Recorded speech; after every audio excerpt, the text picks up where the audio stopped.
안녕하세요. 표준문법 시간입니다. 오늘은 OSI 7레이어에 대해 알아보겠습니다.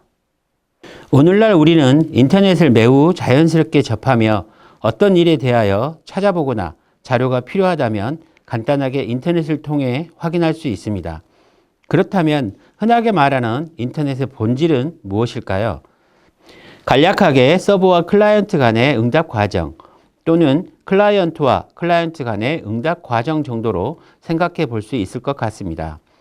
여기서 이 매체들은 무엇을 이용해 통신을 하는 걸까요? 여러분들도 아시다시피 선으로 이루어진 유선 그리고 무선으로 통신을 하는데 서로 상호 연결되어 있습니다. 이렇게 연결된 구조를 네트워크라고 부릅니다.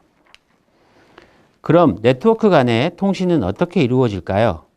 우리는 우리말인 한글을 사용하지만 다른 국가의 사람들은 각각 고유한 언어를 사용할 것입니다. 그럼 서로 다른 국가의 사람끼리 만났을 때 서로의 언어를 알고 있거나 어느 하나의 언어로 통일하지 않는 이상 당연히 대화가 되지 않습니다. 이처럼 네트워크도 동일하다고 생각하면 이해하기 쉽습니다.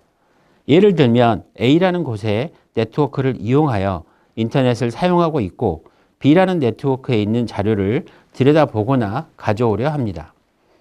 그런데 서로 다른 네트워크 구조를 가지고 있다면 A는 B의 접속조차 불가능합니다.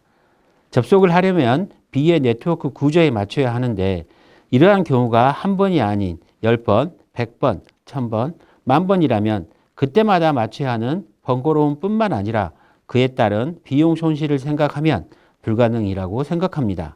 그래서 만들어진 것이 바로 OSI 7레이어라고 하는 참조 모델입니다.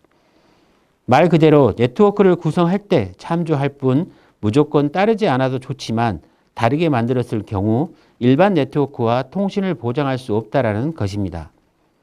두 개체가 통신할 경우 그 연결 과정을 총 7단계로 나눈 것이며 각 계층에 따라 역할이 구분되어 있어 7레이어라고 부르는 것입니다.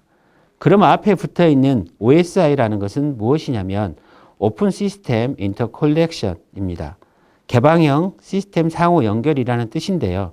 설계나 동작 원리가 공개되어 있고 표준화된 시스템을 상호 연결하는 것을 의미합니다. 풀어서 얘기하자면 표준을 따르는 시스템이라면 서로 연결하는데 필요한 정보를 7개의 계층으로 구분해서 정의했다는 뜻입니다. 쉽게 설명해 보도록 하겠습니다. 철수가 영희에게 택배를 보낸다고 가정해 봅니다. 철수는 택배 상자를 사서 상자의 펜을 이용하여 주소를 써서 보내겠죠. 이걸 바로 7 계층인 응용 계층이라고 볼 수 있겠습니다. 사용자가 특정 어플리케이션을 이용해서 데이터를 입력하고 가공한다 정도로 이해를 하면 되겠습니다. 다음 단계로 넘어가면 6계층인 표현 계층, 프레젠테이션입니다. 말 그대로 표현하는 계층이며 데이터를 표현하는 방법인 인코딩, 암호화, 압축 등을 얘기할 수 있습니다. 간단하게 철수는 상자에 사과를 넣어서 보냈는데 영희는 사과가 아닌 농구공으로 알면 안 되겠죠.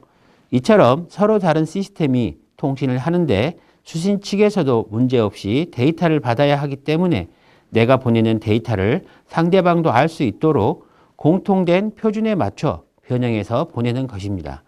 그래야 상대방도 표준 형식에 맞춰 구조를 확인하고 컴퓨터 상황에 맞는 언어로 표현해서 보여주기 때문입니다. 다음 단계는 5계층인 세션 계층입니다. 세션 계층은 연결에 대해 관장을 하고 있는데요. 예를 들면 1번 전화처럼 쌍방으로 동시에 주고받을지 2번 무전기처럼 서로 한 번씩 번갈아 가며 주고받을지 3번 한쪽이 일방적으로 받기만 할 것인지 등 논리적인 통신 회선을 만들고 회선에 대한 생성, 유지, 종료 등의 관리를 담당하고 있습니다. 다음 단계는 가장 핵심적이며 복잡한 계층인 전송 트랜스포트 계층입니다. 전송 계층은 패킷 흐름 제어와 오류 제어를 하는 계층인데요. 철수가 상자에 사과를 넣어서 영희에게 보냈는데 영희는 이걸 누가 보낸 것인지 받는 사람은 누구인지 알아야겠죠. 그래야 영희가 철수에게 잘 받았다고 이야기할 수 있을 테니까요. 이처럼 패킷이 전송되는 과정에서 아무 문제 없이 제대로 수신지 컴퓨터에 도달할 수 있도록 패킷 전송을 제어하는 역할을 합니다. 다음 단계는 3계층인 네트워크 계층입니다. 데이터에 주소, 즉 IP를 부여하고 목적지까지 가장 안전하고 빠르게 전달하는 라우팅 기능을 하는데요. 철수가 보낸 택배를 받는 사람이 영희인 것은 알겠는데 영희의 주소를 알아야겠죠? 영희의 집이 서울특별시 용산구 한남동 한남더 힐 아파트라고 한다면 여기서 도착지 주소가 IP가 되는 것이고 경로 설정은 서울특별시의 용산구를 거쳐 한남더 힐 아파트까지 라우팅이 되는 것입니다. 다음 단계는 2계층인 데이터 링크 계층입니다. 데이터의 오류 검출, 재전송, 흐름 제어 역할을 하여 데이터를 전송하고 물리 주소를 결정합니다. 철수가 영희에게 보낸 택배가 아파트 입구까지 왔고 받을 사람이 영희라는 것도 알고 있는데 가장 중요한 동호수가 정확히 필요합니다. 여기서 동호수가 우리가 흔히 알고 있는 랜카드의 맥어드레스가 되는 것입니다. 만약 동호수가 잘못되었다면 잘못되었다는 것을 검출하고 다시 보내달라고 요청을 할 수 있기 때문입니다. 다음 단계는 마지막 계층인 1계층 물리계층, 즉 피지컬 계층입니다.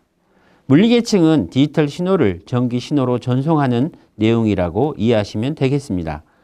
7계층부터 2계층을 거쳐 캡슐화가 완료된 데이터 신호를 전기 신호로 바꾸어 전송하는 역할을 합니다.